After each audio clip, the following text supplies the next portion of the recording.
everybody, I'm doing a tutorial on flow wanding. So wanding, flow wand, levitation stick, those are all names for this prop that is used in flow. This is a relatively new genre or new area of flow art, so there's very few tutorials out there. I learned some things from a guy that goes by Arsyn, A-R-S-Y-N. I think he's Arsyn Sideshow on YouTube. So check him out if you want some tips other beyond what I'm going to show you here. But this is just something to really get started, like out of the box flow wanding. I made this flow wand, so it may not look exactly the same as some you might purchase. I just taped it and made it all pretty, and it doesn't have a finger swivel yet. So this is an example of wanding with a short string. This is a short string wand. See, it's just a stick on a string.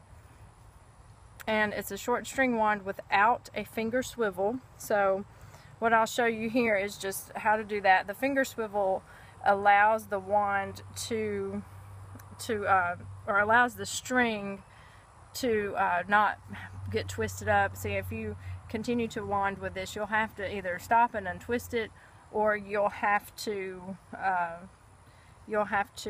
go the opposite direction every once in a while. So for beginners, it's really good to start with a short string on a finger swivel.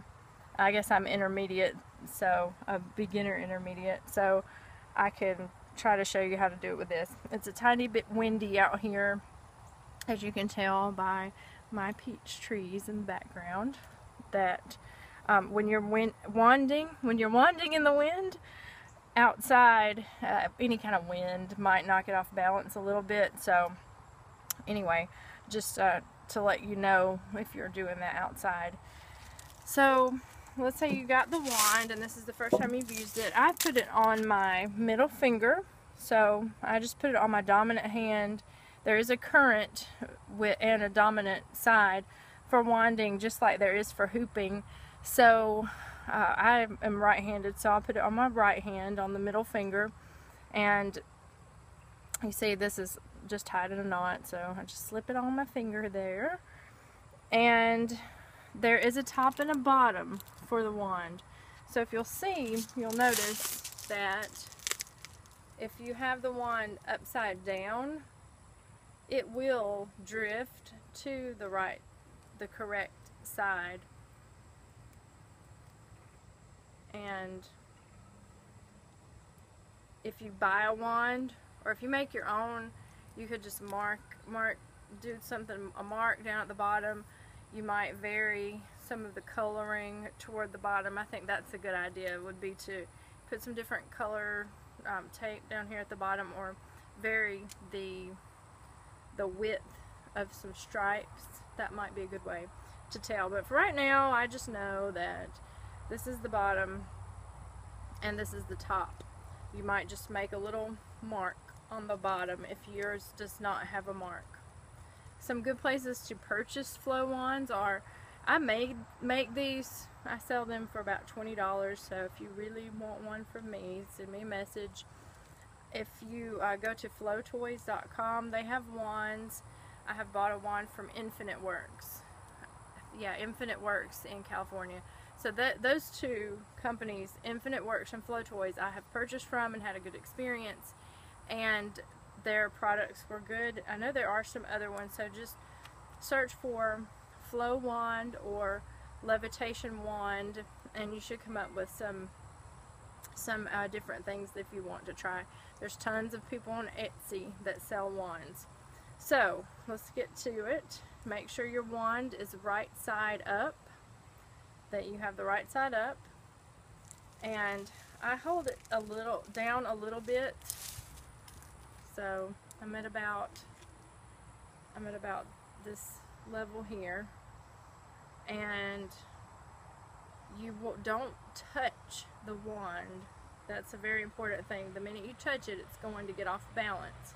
So your hand, you want to go around in a circle. So, you know, my hand's really kind of just staying in the same place, and you have to get the feel of the wand. I kind of cup my hand around it, and the direction that your hand moves, the wand will sort of follow. So that's the first thing that I would just try to get the hang of. And if you don't have a finger swivel, you need to go either stop and, you know, and twist, or else your cord will get hopelessly twisted and you'll have to cut it off. Or you can try to go to the opposite side. My dominant hand is my right hand, and my natural flow direction, I guess if you want to call it a flow direction for the wand, is to the left, which I think that's interesting. I'm a left hooper also, so I hula hoop to the left, and I'm wanding to the left as well. So I'm going to go back to the right. Again, you want to balance. You want to try to learn the wand on the right hand, going left and right, and probably, if your right hand isn't doing too well, try your left hand.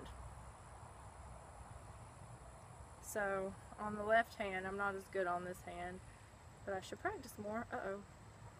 And to the right, or left and the right. See, now if it does that, if you're just starting, it will do that. You will go wonky. And if you touch the wand at any point, it's going to knock it off balance. So let's see, I'm wanding. So you want to get it to where it's right side up again. That's where kind of the marks come in handy.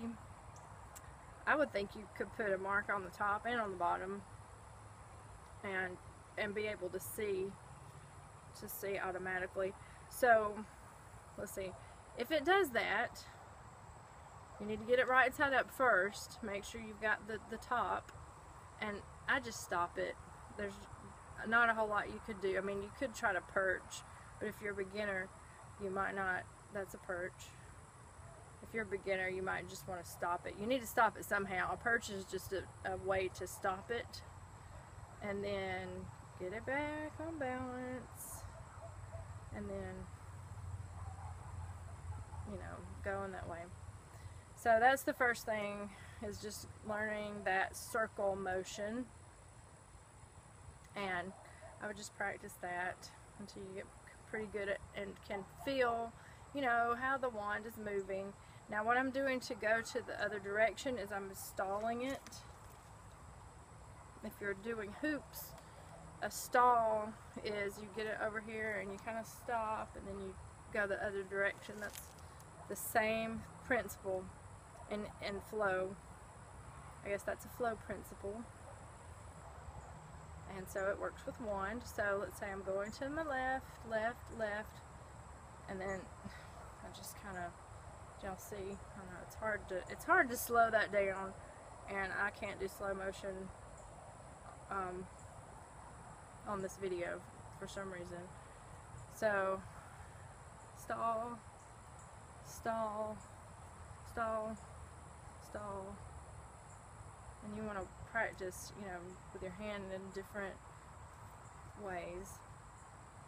So I guess that's it. I mean, that's basically what I would start with. That's just a very, very, very beginner thing. Like I said, there's other tutorials, and if you can't find them, send me a message, or I'll try to put a link to some of those things and some of those people. I subscribe to many of them, but anyway, here's a little flow with this homemade levitation wand.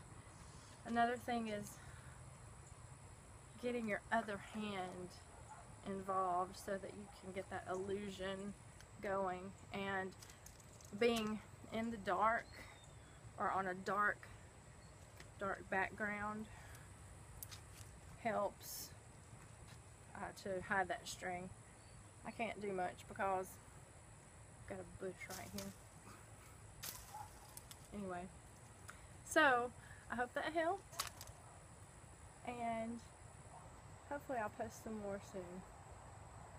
Thanks for watching.